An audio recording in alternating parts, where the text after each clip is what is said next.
से दुख दूर नहीं होता है बल्कि उम्र घट जाती है। इसलिए मेरी बात मानो, चिंता को छोड़ो और भगवान का भजन करो। रानी को समझाया है। अब महाराज जो थे वो दरबार में चले गए। एक दिन महाराज ऐसा हुआ, पवन रेखा सहेलियों को साथ में लिया और बाग में पहुंची है।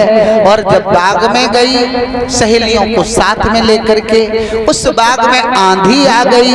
और जब आंधी आ गई, उस आंधी में सहेलियां बिछुड़ी गई। परीक्षित महाराज जी, सहेलियां जब बिछुड़ी गई वह आंधी में, तब तक हुआ ऐसा,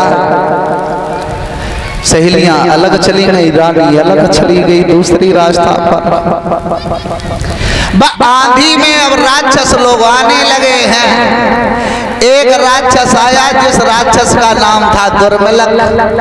दुर्मिलक नाम के राक्षस ने जैसे ही देखा है कि बाजी बाई से बगिया में इतनी सुंदर स्त्री, भगवान ऐसी सुंदर स्त्री मैंने अभी तक नहीं देखी। अब राक्षस मन में सोचने लगा, अब मैं इसके पतिव्रत धर्म को नष्ट करेंगे। महाराज राक्षस सोचने लगा, अब मैं इसके पतिव्रत धर्म को नष्ट करेंगे। एक बात और कहेंगे, पतिव्रता स्त्री का धर्म साज ऐसे नष्ट नहीं होता है। तो सोचने लगा राक्षस की अब करे तो करे कैसे। फिर दिमाग में विचार आया, क्यों ना हम इसके पति का रूप धारण करें और इसके पति का रूप धारण करने के बाद इसके साथ छल करें। तो महाराज उग्रसेन को रूप बनाओ राक्षस दुर्मिलक ने। और जैसे ही रानी के करीब गया और रानी ने जैसे ही देखो, रानी ना समझ पाई कहा हमारे साथ में हुई हो। और जैसे ही रानी के पास से गुजरो, रानी ने जवाब दो, महाराज अबे तो तुम्हें हम घर पे छोड़ के आई, इतनी जल्दी तुम यहाँ। तो वो राक्षस राजा के रूप में बोला, देवी जब तुम घर से चली आई तो मैंने सोचा है कि मेरी पत्नी अकेली गई है, पता नहीं सहेलियां साथ में रहे या ना रहे, तुम रो क्यों रही हो। अब वो राक्षस बोल बैठा है, रानी के बोला प्रिय और रुदनी छोड़ी। वो राक्षस बोला, और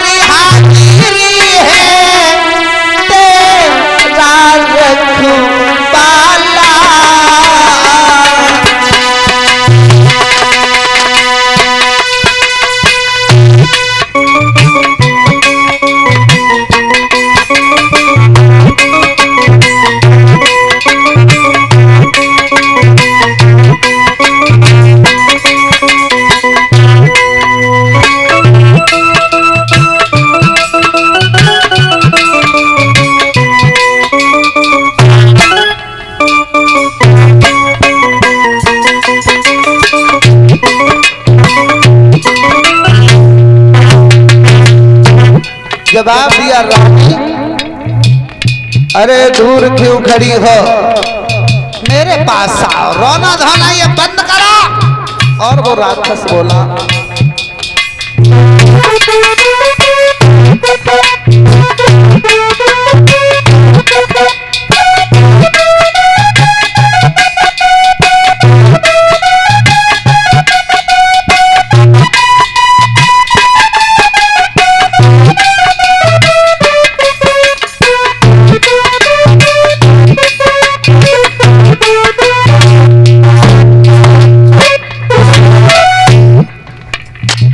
राजा के रूप में वो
जवाब दिया उस राक्षस ने, तुम रो क्यों रही हो?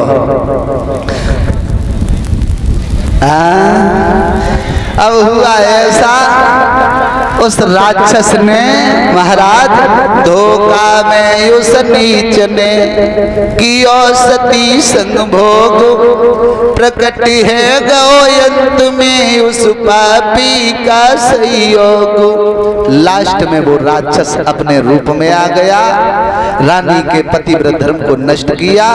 और जैसे ही रानी ने देखा, जवाब दिया, अरे राक्षस तूने मेरे साथ गलत किया, तूने मेरे पतिव्रत धर्म को नष्ट किया। और कमीना, अगर मैं इस बात को पहले जान लेती तू मेरा पति नहीं है, तू एक राक्षस है, तो तुझे मैं जला करके राख कर देती। और रानी बोली है, और कमीना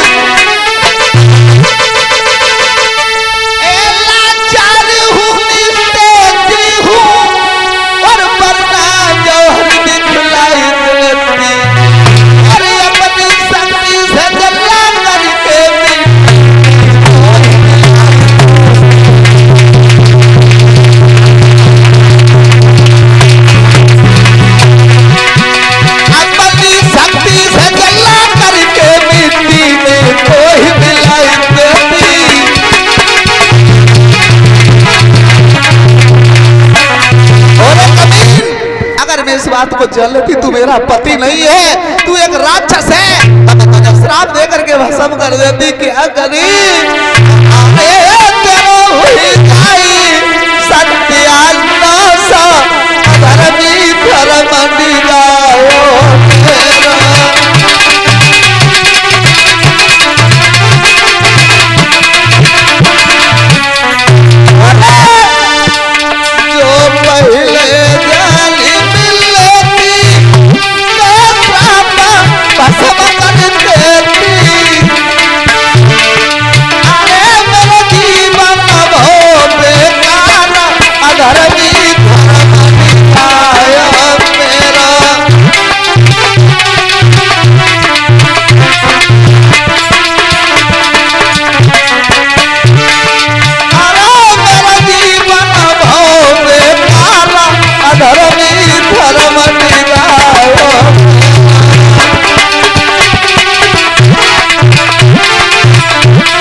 इस बात को पहले मैं जान लेती तू मेरा पति नहीं है, तू एक राक्षस है, तो मैं तुझे श्राप दे करके भस्म कर देती। क्या करे, मेरा पति प्रति धर्म नष्ट हो गया।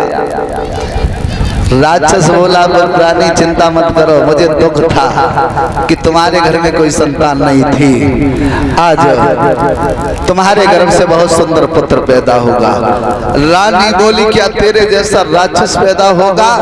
दुर्मिलिक राक्षस बोला, खैर राक्षस तो पैदा होगा, लेकिन रानी एक बात का ध्यान रहे, दुनिया वाले उसका कुछ नहीं कर पाएंगे, बार बार लड़ते रहेंगे, लेकिन कुछ नहीं कर पाएंगे। उसे मारने के लिए स्वयं भगवान को ही आना